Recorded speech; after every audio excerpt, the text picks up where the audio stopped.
The Boy in the Striped Pyjamas by John Boyne. Chapter 1. Bruno Makes a Discovery.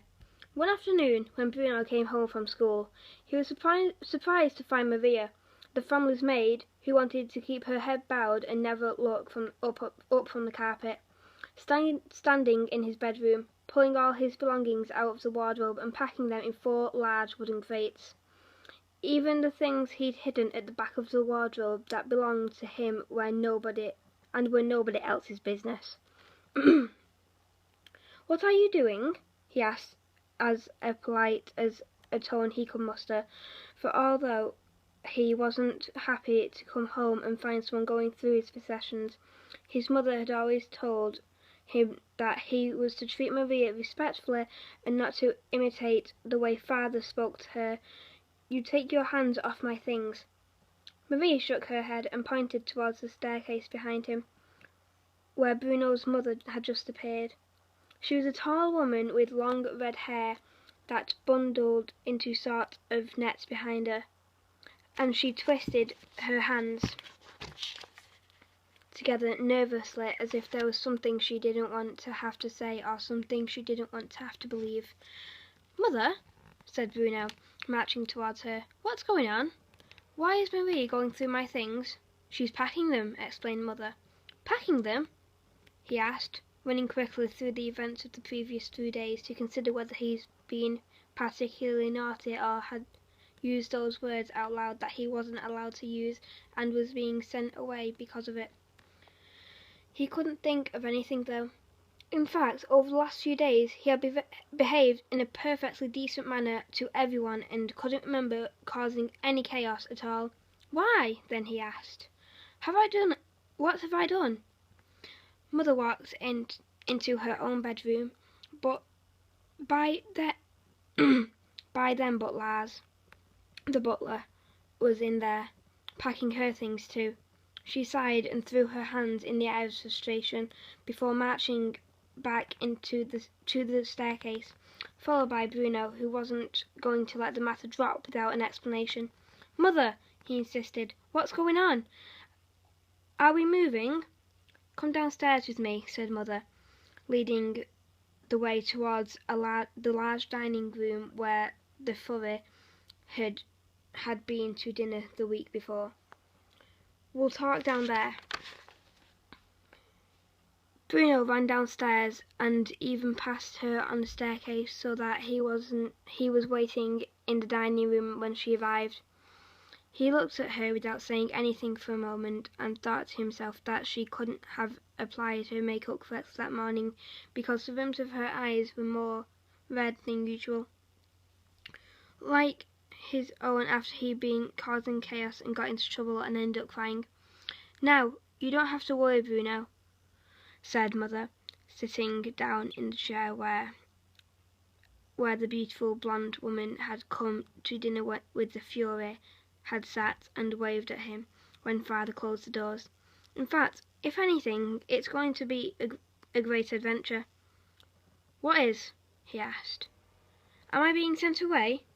"No, not just you," she said, looking as if she might smile for a moment, but thinking better of it. "We all are. Your father and I, Gretel and you, all 4 of us." Bruno thought about this and found he wasn't particularly bothered if Gretel was being sent away, because she was a hopeless case and caused nothing but trouble for him. But it seemed a little unfair that they all had to go with her. "But where?" he asked. "Where are we going exactly? Why can't we stay here?" "Your father's job," explained Mother. "You know how important it is, don't you?" "Yes, of course," said Bruno, nodding his head, because there was always so many visitors into the house.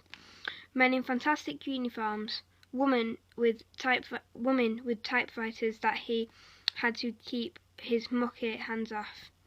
And they were always very polite to Father and told each other that he was a man to watch and that the Fury had big things in mind for him. "Well, sometimes when someone is very important," continued Mother, The man who employs him asked him to go somewhere else because there is a very special job that needs to do there. What kind of job? Asked Bruno, because if he was honest with himself, which he always tried to be, he wasn't entirely sure what job Father did.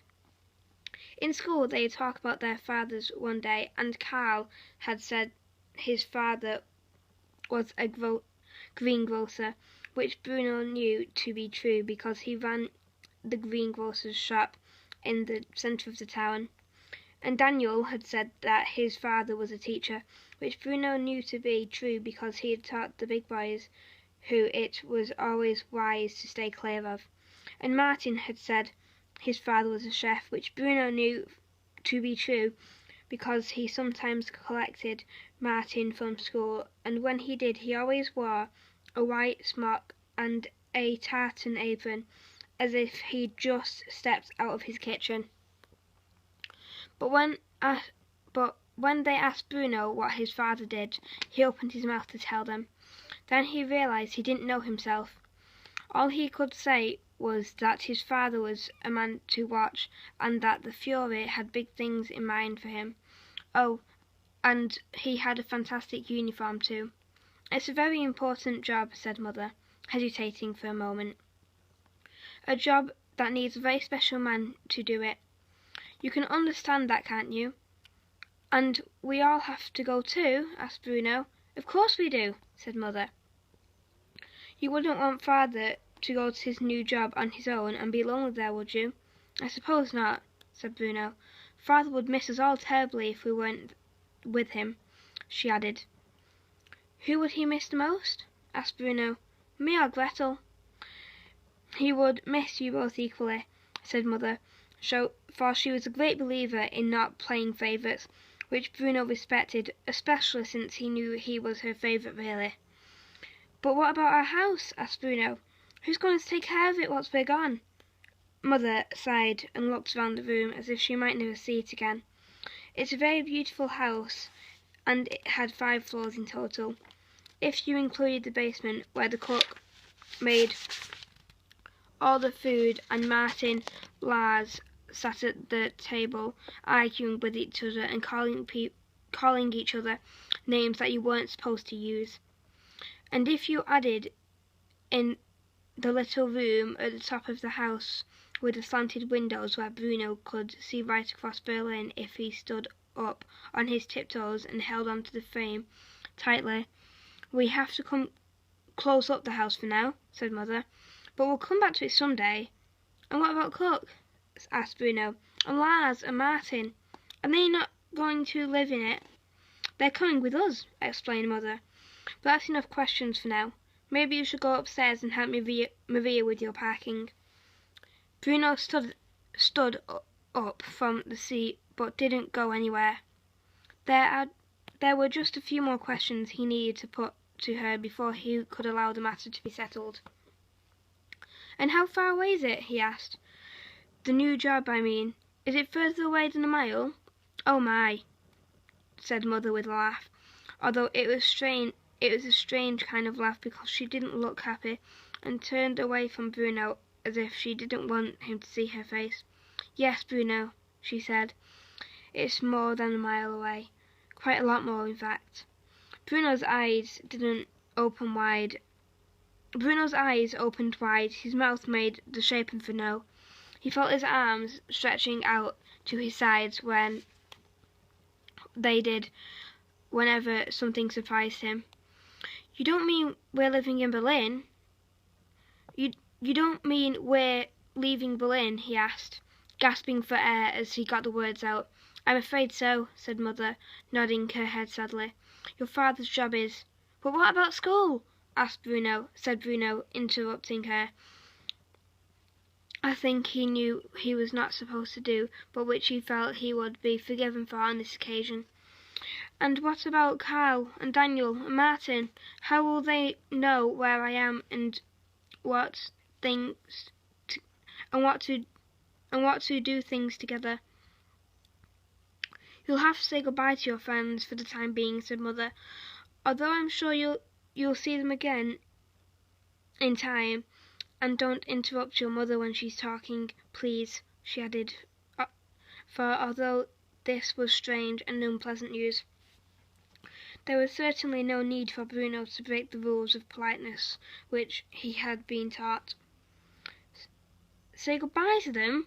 he asked, staring into her in surprise. "Say goodbye to them?" he repeated, spluttering out the words as if his mouth was full of biscuits that he'd munched up into tiny pieces but not actually swallowed yet.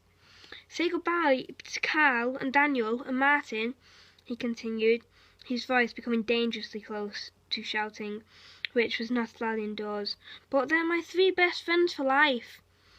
"Oh, you'll make new friends," said Mother, waving her hand in the air dismissively, as if making of the boys' 3 best friends for life was an easy thing. "But we had plans," he protested. "Plans?"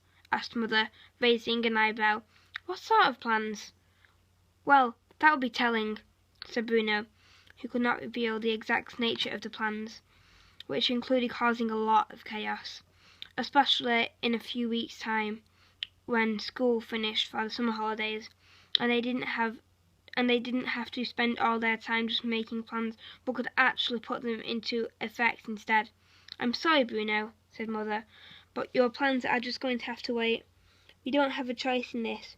"But Mother—" "Bruno, that's enough," she said, snapping at him now, and standing up to show him she was serious, and when she said that was enough. "Honestly, one last week you were complaining about how much things have changed here recently. Well, I don't like the way we have to turn all the lights off at night now," he admitted.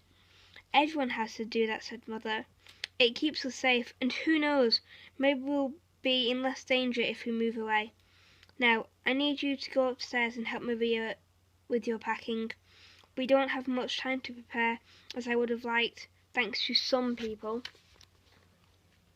Bruno nodded and walked away sadly, knowing that "some people" was a grown-up's word for father, and one that he wasn't supposed to use himself.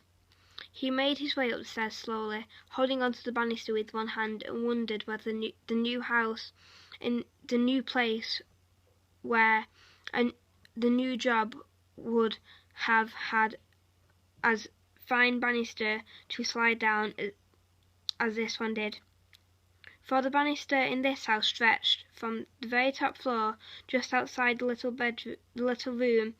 If he stood on his tiptoes and held onto the frame of the window tightly, he could see right across Berlin and on to the ground floor.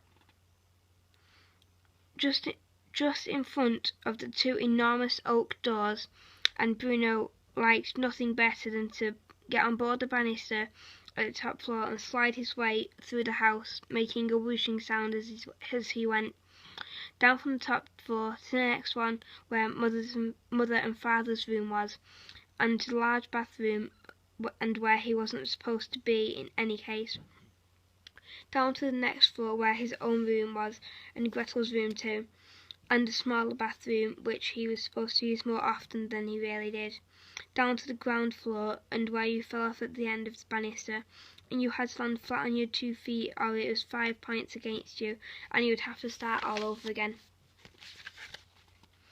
The banister was the best thing about the house, the fact that Grandfather and Grandmother lived so nearby, and when he thought about it made him wonder whether they were coming to the new job, and he presumed that they were because